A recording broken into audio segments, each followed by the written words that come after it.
Seorang tahanan khusus dibawa ke penjara. Dia memiliki tubuh yang tinggi, tapi ekspresi wajah penuh ketakutan dan rasa tidak aman seperti anak kecil. Ketika penjaga penjara memukuli dan memarahinya, dia tidak melawan. Namun ketika mereka hendak pergi, dia mengajukan permintaan yang aneh.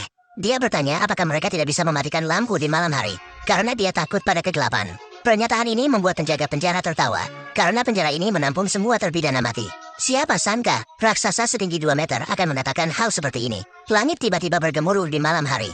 Kopi sangat ketakutan sehingga dia duduk di tepi tempat tidur dan terus gemetar.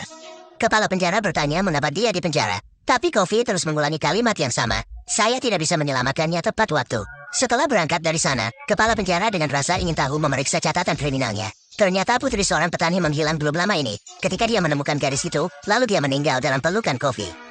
Kopi terus mengulangi kalimat yang sama di mulutnya. Saya mencoba menyelamatkannya, tapi sudah terlambat. Inilah sebabnya mengapa Kopi dianggap sebagai pembunuh dan dibawa ke penjara. Kejadian ini membuat sipir curiga terhadap kasus tersebut.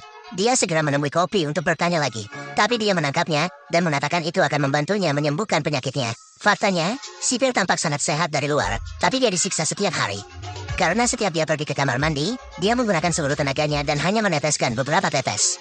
Setelah meninggalkan kamar mandi, seluruh tubuhnya terasa sakit. Ketika Kopi menggunakan pemikiran untuk melakukan penyembuhan, kepala penjara terjatuh ke tanah.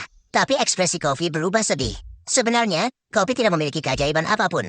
Namun setiap kali saya membantu orang lain, maka penyakit mereka akan menular kepadamu.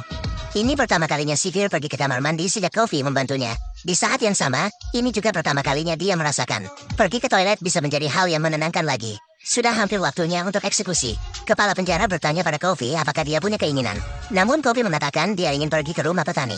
Kepala penjara setuju. Namun, baru keluar dari penjara, dia melihat seorang pria yang membuatnya jijik. Ternyata terpidana mati itu adalah orang mesum. Hari itu putri petani itu keluar, diculik oleh orang cabul ini. Ketika Kofi mengetahui hal itu, dia ingin menyelamatkannya, tapi sudah terlambat.